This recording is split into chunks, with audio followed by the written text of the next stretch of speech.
Hi all, I am Catherine Barclay, and it's my absolute pleasure to introduce Dr. Mandy Bergstrom, our esteemed chair.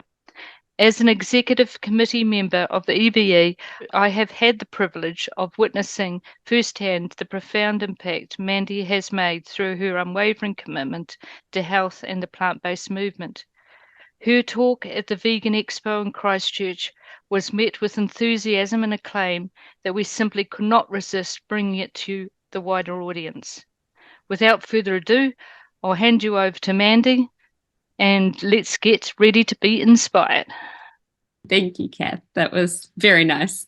So as Kath said, my name's Mandy Bergstrom, and I'm going to talk to you just briefly today about whole food, plant-based nutrition. And just a bit about me, I am an ED registrar working down at Invercargill Hospital. And you'll see a picture there of my two adopted greyhounds that make up a big part of my life. So what is whole food plant-based? So it is whole food, which is natural foods that are not heavily processed. It excludes refined foods like added sugars, white flour, and processed oils. And plant-based is free of animal ingredients, including milk, egg, and honey.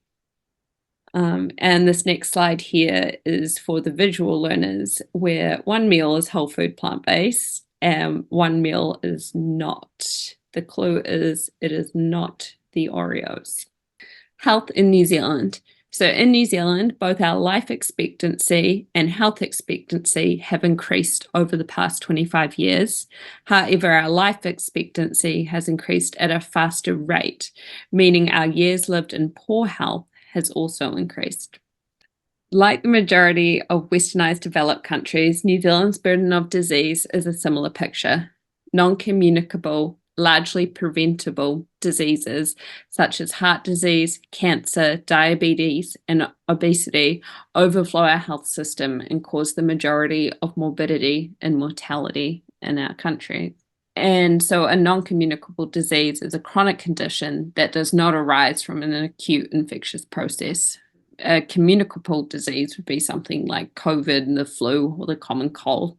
Next, let's take a look at the causes of death in New Zealand.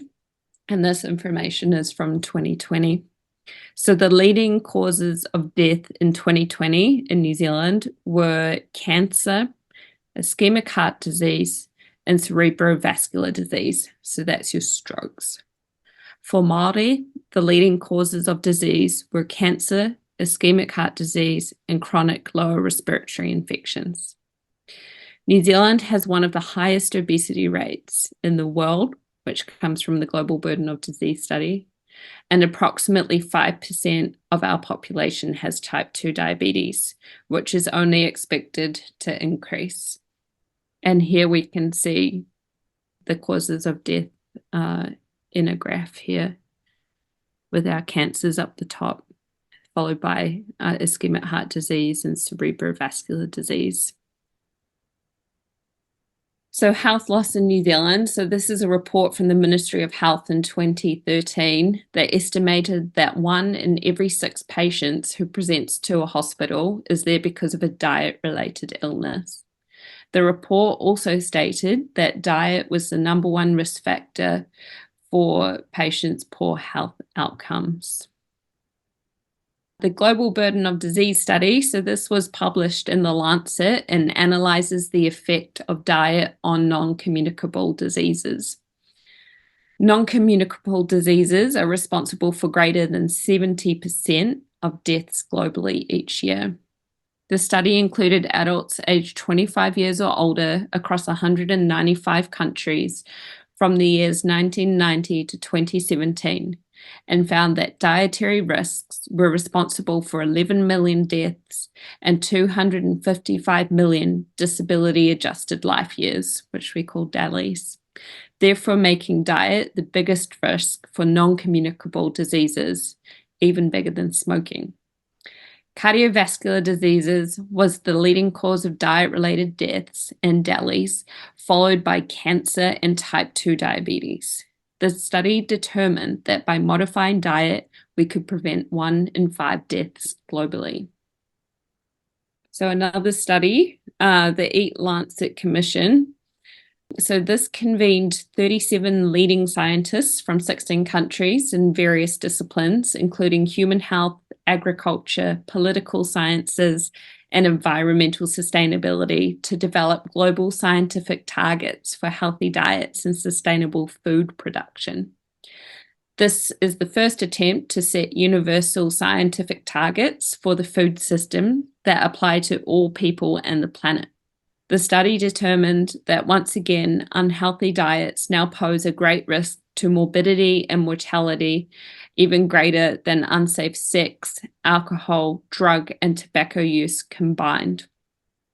And that food is the single strongest lever to optimize human and environmental sustainability. So there is plenty of evidence to say that diet is a pretty big deal.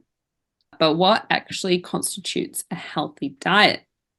So the Eat-Lancet Commission advises healthy diets have an optimal caloric intake that consists largely of a diversity of plant-based foods, low amounts of animal-source foods, contains unsaturated rather than saturated fats, and limited amounts of refined grains, highly processed foods, and added sugars, which should sound familiar because it's just about the definition of a whole food plant-based diet. So the Canadian Dietary Guidelines. So the Canadian government revised their dietary guidelines, and actually how they established their dietary guidelines, and published this plate in 2019. They used current evidence from multiple systemic reviews and purposefully excluded any information from industry-commissioned reports that could lead to conflicts of interest. They recommended a diet that consists mainly of plant foods, e.g. fruits, vegetables, whole grains, nuts, seeds, beans, lentils, soy, and to choose whole foods and minimally processed foods. So here we have further evidence of a group of scientists reviewing dietary evidence and promoting a whole food plant-based diet. So let's take a look at a few studies that will hopefully encourage you to ditch the Oreos and take your health into your own hands.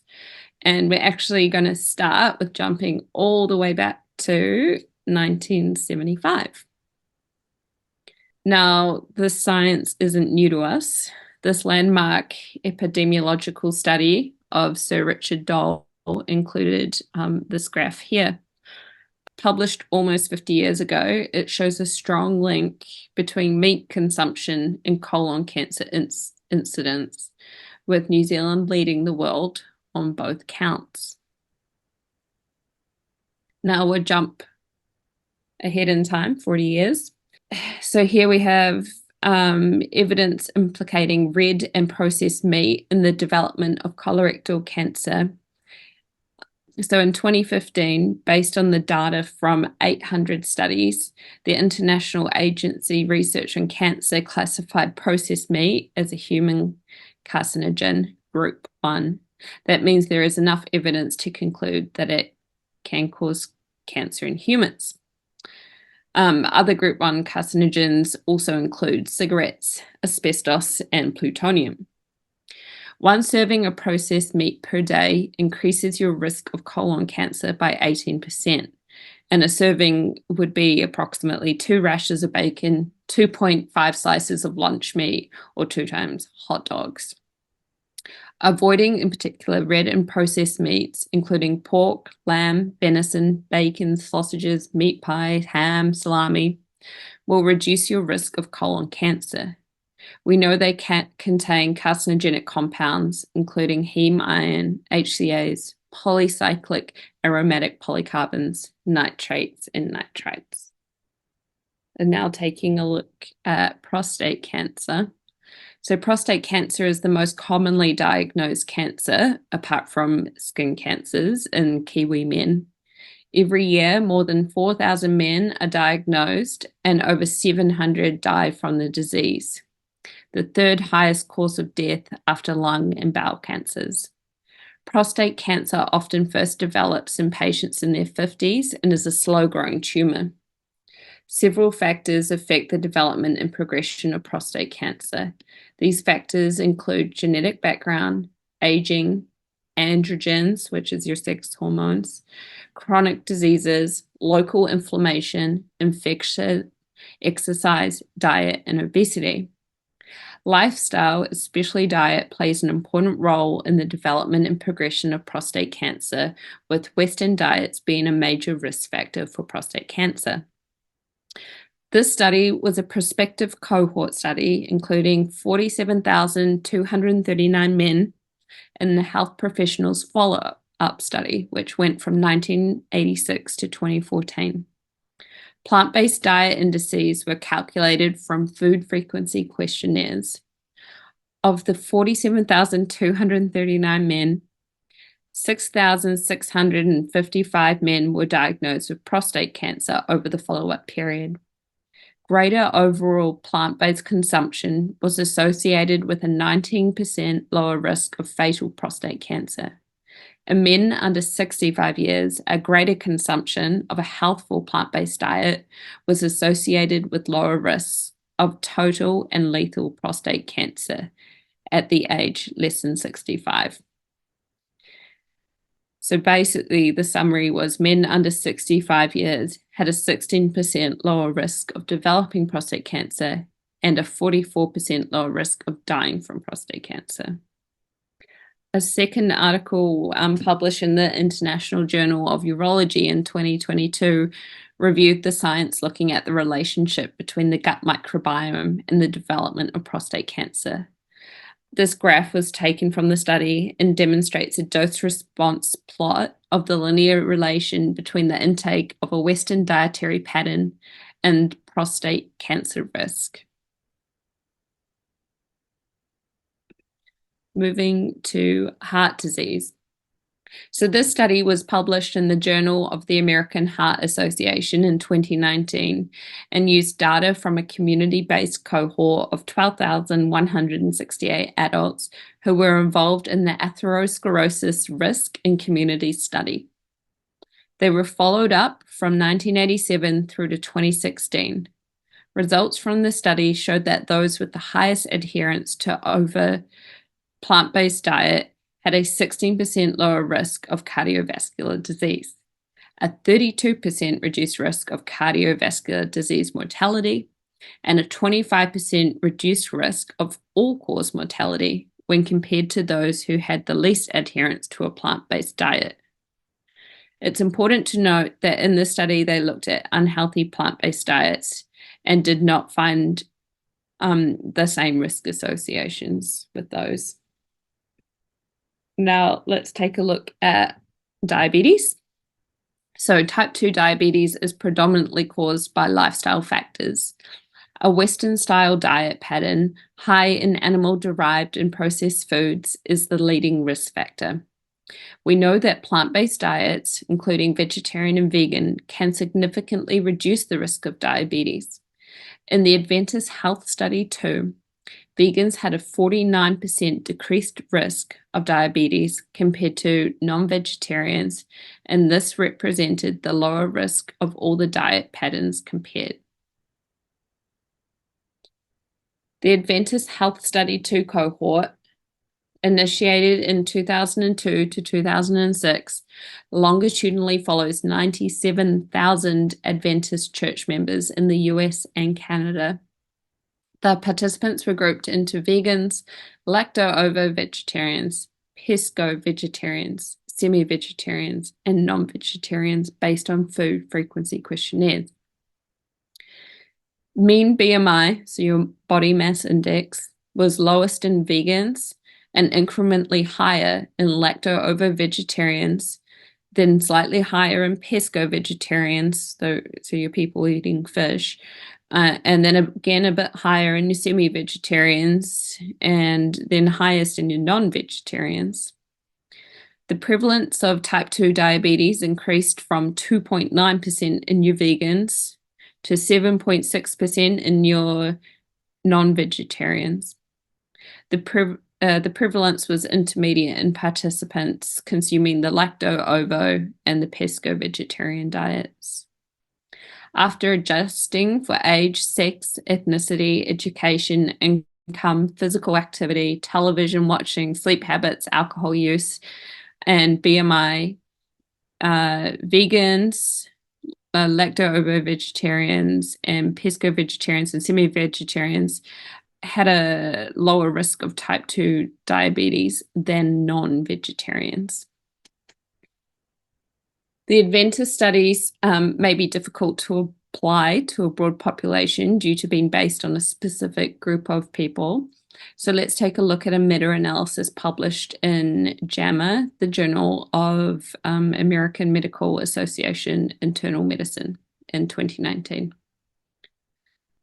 A total of 9 studies were identified, totaling 307,099 patients with 23,544 cases of incident type 2 diabetes. A significant inverse association was observed between higher adherence to a plant-based dietary pattern and risk of type 2 diabetes, in comparison with poorer adherence, with modest heterogeneity across the studies. So in English terms, those with a greater adherence to a plant-based diet had a 23% decreased risk of type 2 diabetes compared to those who ate more processed food, animal-derived products. This association was strengthened when healthy plant-based foods such as fruits, vegetables, whole grains, legumes, and nuts were included in the definition of plant-based patterns. Most studies were deemed to have good quality in terms of dietary assessment, disease outcomes, and a statistical adjustment for confounding errors of factors. So let's take a look at a New Zealand study called the Broad Study, conducted in a lower socioeconomic rural area in Gisborne. So it was conducted from a GP practice in Gisborne, and the study included patients aged 35 to 70 years, diagnosed with obesity or being overweight and at least one of type 2 diabetes, ischemic heart disease, hypertension, or high cholesterol. The 65 subjects were randomized, with the intervention group being placed on the whole food plant-based diet. 49 participants, 75%, completed the study to 6 months. 70% of the intervention participants were followed up at 12 months. At the 6-month mark, those on a whole food plant-based diet had a mean drop in BMI of 4.4 versus 0.4 in the control group. And at 12 months, those on a whole food plant-based diet had a BMI drop of 4.2 versus the control group that had no significant reduction in BMI. The mean weight of the intervention group dropped by 12.1 kg at 6 months and by 11.5 kg at 12 months.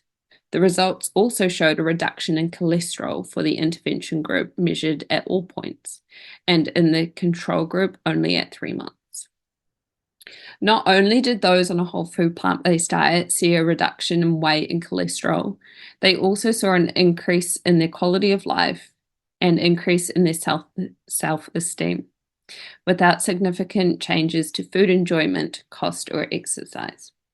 Total regular medication usage also decreased in the intervention group, from 94 at baseline to 74 at 6 months to 67 at 12 months, and actually increased in the control group from 74 up to 80.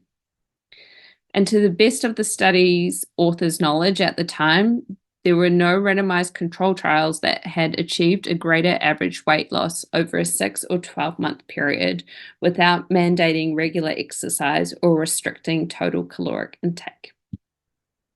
And here I'll just briefly talk about the blue zones. So, what began as a National Geographic expedition to uncover the secrets of longevity evolved into the discovery of the 5 places around the world where people consistently live over 100 years old, and called the Blue Zones. A team of demographers, scientists, and anthropologists were able to work out the common denominators of these blue zones into 9 commonalities that they call the Power Nine. One of those Power Nine commonalities being a plant slant. So they distilled more than 150 dietary surveys of the world's longest lived people to discover the secrets of a longevity diet and came up with 9 simple rules. The first being, make sure your diet is 95 to 100% plant-based. They also recommended slashing sugar, having a daily dose of beans, reducing dairy and egg consumption, snacking on nuts, eating whole grains, and drinking water. So we're seeing that whole food plant-based diets are good for your health. They're good for your long-term health and your longevity. And the study here says it's also good for the environment. So the study done in 2016 said a global switch to diets that rely less on meat and more on fruit and vegetables could save up to 8 million lives by 2050, reduce greenhouse gas emissions by 2/3, and lead to healthcare-related savings and avoid climate damages of $1.5 trillion US. And the researchers were from the Oxford Martin School.